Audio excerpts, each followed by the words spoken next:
School exams are being changed again. Not content with overhauling the entire state school system and upending teachers' pay and conditions, the Education Secretary Michael Gove is throwing out GCSEs and hailing a return to traditional learning for schools in England. That means a lot more Shakespeare and algebra, along with exams at the end of 2 years, while coursework and resets will be drastically cut back.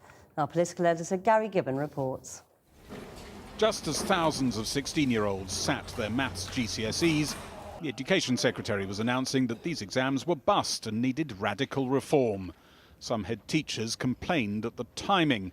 Some students thought today's exams were quite hard enough.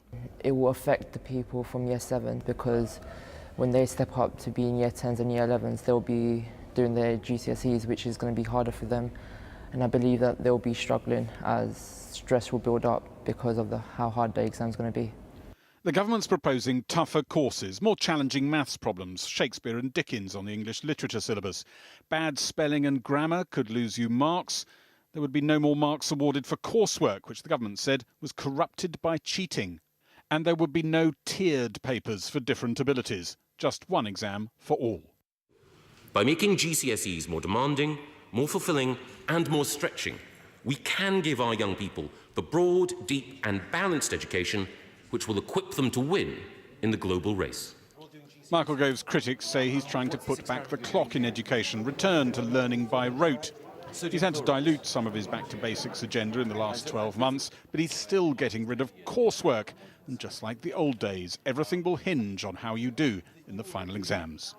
The children who will perform and achieve the highest grades will be those probably with the best memories and those with the most resilience to be able to cope with a huge bank of exams in one fell swoop.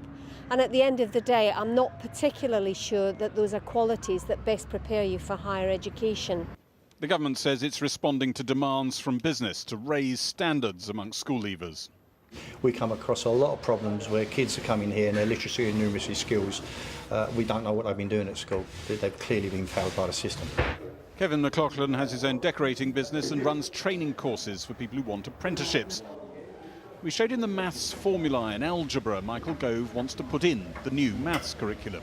So if exams at GCSE age 16 are made harder, are made tougher, do you worry what might happen to the sort of kids who come in here? Well, yeah, because then if they're harder, they're still not going to pass and they're still not even maybe going to sit them. I think that's the real issue. A harder exam is good for someone who can achieve the higher level, but for the level that we require here, they need to be working on them. Labour mocked Michael Gove's concessions to Lib Dems and others over the last 12 months. The Secretary of State is cutting back on resits for students, but affords himself a 4th attempt at GCSE reform. But Labour's attack is now more muted, some even praising the central aims. But does he agree with me that an emphasis on rigorous qualifications and an emphasis on obtaining core academic subjects is not, as is sometimes argued, contrary to the interests of working-class children and black minority ethnic children? On the contrary. Speaker, I'm in love. I mean, that is... the Honourable Lady is absolutely right. Well, that's it. Time's up. Labour doesn't think the curriculum's forward-looking enough. It wants coursework back. But today's revised GCSE reforms for England now have a chance of surviving a change of government without another complete rethink.